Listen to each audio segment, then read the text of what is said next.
প্রিয় শিক্ষার্থী বন্ধুরা, আমি আজকে নবম ও দশম শ্রেণীর তথ্য ও যোগাযোগ প্রযুক্তির উপর একটি ক্লাস নিচ্ছি। আজকের টিউটোরিয়ালটি এমসিকিউ জন্য খুবই গুরুত্বপূর্ণ। প্রথম প্রশ্নটি আমরা দেখতে পাচ্ছি, কর্মক্ষেত্রে আইসিটির কয় ধরনের প্রভাব লক্ষ্য করা যায়? অ্যান্সার হচ্ছে 2টি। ভাইরাস এর আর বর্ণ দ্বারা বোঝায়। আমরা জানি ভাইরাসের পূর্ণরূপ হচ্ছে vital information and resources under seize. তাহলে আর দ্বারা বোঝাচ্ছে রিসোর্সেস। কুকিজ থাকে কোথায়? কুকিজ থাকে ব্রাউজারে। আমরা যতবারই ব্রাউজারে প্রবেশ করি ততবারই ওই জায়গায় কুকিজ ফাইল এবং টেম্পোরারি ফাইল জমা হয়ে থাকে। সফটওয়্যার পাইরেসি নজরদারি প্রতিষ্ঠান নিচের কোনটি? এটা হলো বিজনেস সফটওয়্যার অ্যালায়েন্স অর্থাৎ বিএসএ। কম্পিউটারের কাজের গতি বজায় রাখার সফটওয়্যার হলো, এখানে ডিস্ক ব্যাকআপ অপশনটি সঠিক নয়। কাজের গতি এখানে ডিস্ক ক্লিন আপ এবং ডিস্ক ডিফ্র্যাগমেন্টার, যা ডিস্ক ক্লিন আপ অপ্রয়োজনীয় ফাইল রিমুভের জন্য ব্যবহার করা হয় এবং ডিস্ক ডিফ্র্যাগমেন্টার ফাইল সাজানোর কাজে ব্যবহার করা হয়। তাহলে অপশন হচ্ছে 2 ও 3। ফোল্ডার কি? ফোল্ডার হচ্ছে এখানে একটি ভাইরাসের নাম। অটো রান ফাইলের কাজ কি? অটো রান হচ্ছে স্বয়ংক্রিয়ভাবে সিডি রান করানো। কোনো কম্পিউটার বা ল্যাপটপে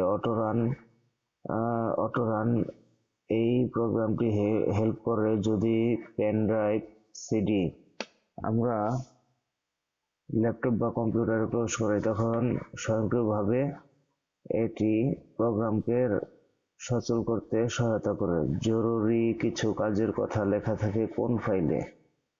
এটা হচ্ছে রিডমি ফাইল।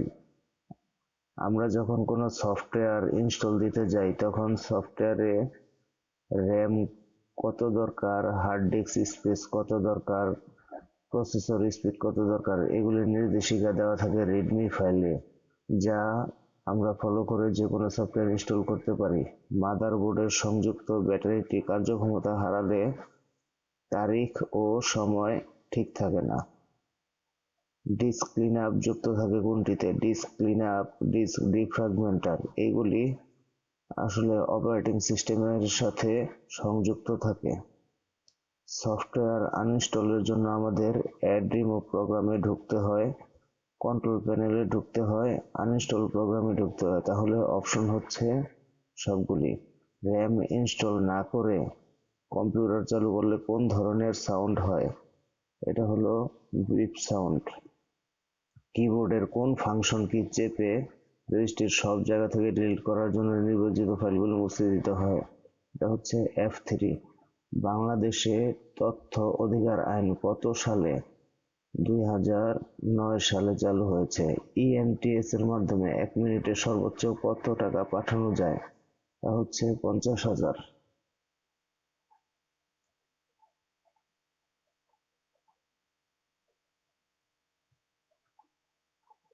মোবাইল ফোনের মাধ্যমে ইমেইল নিরাপত্তা ব্যবস্থার নাম হচ্ছে টু স্টেপ ভেরিফিকেশন। এই টু স্টেপ ভেরিফিকেশনের জন্য আমাদের মোবাইলে একটি SMS এর মাধ্যমে কোড আসে এবং ওই কোড এই জিমেইলের সেটিংসে এন্ট্রির মাধ্যমে আমরা ইমেইল এর নিরাপত্তা অনেকাংশে বাড়িয়ে নিতে পারি। তা হচ্ছে two step verification. Software install করার সময় অবশ্যই দেখতে হবে হার্ডওয়্যার সেটিকে সাপোর্ট করে কিনা। অ্যান্টিভাইরাস সফটওয়্যারটি বন্ধ করা হয়েছে কিনা, অ্যাডমিনিস্ট্রেটরের অনুমতি আছে কিনা। এখানে 3টি অপশনই সঠিক। বুট ডিস্ক ফেলিওর মেসেজ দেখা যায় কখন? মাদারবোর্ড, হার্ড ডিস্ক ও পাওয়ার সাপ্লাইয়ের কেবল লুজ থাকলে তখন হার্ড ডিস্কের সাথে সঠিকভাবে সংযোগটি হয় না, যার কারণে বুট ডিস্ক ফেলিওর যে মেসেজটি দেখা যায়। আখ চাষিদের হয়রানি ও বিড়ম্বনার অবসান হয়েছে কোনটির মাধ্যমে? তা হচ্ছে E4G। ইএমটিএস এর পূর্ণরূপ কি? ইএমটিএস এর পূর্ণরূপ হচ্ছে electronic money transfer system. World wide ওয়েবের জনক কে? Tim Berners-Lee. Avast antivirus download করার ওয়েবসাইটটি হচ্ছে www.avast.com। এইচটিটিপি ব্যবহার করে